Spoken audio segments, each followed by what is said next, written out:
Let's talk about how the NIA project is structured. It's a multi-modular Android app. If you open the project, you will see modules like app, core, feature, and others in the folder hierarchy. The app module typically contains the main application code, entry point, app-level components. Core modules contain shared functionality, for example, core data models, database access, network API code, and UI daemon. Feature modules contain code for specific screens or features. For instance, a feature module for the For You feed screen, another for interests or topic detail screens, etc.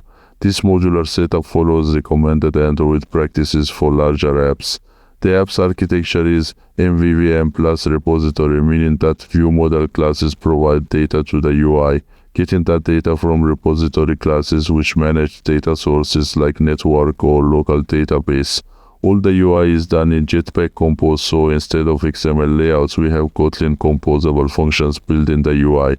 Given that NIA is quite feature-rich and has a lot of code, it's an excellent challenge for Augment Code AI. The AI will need to ingest thousands of lines of code and understand how different parts of the app work together. This is exactly where Augment Code's large context capabilities shine.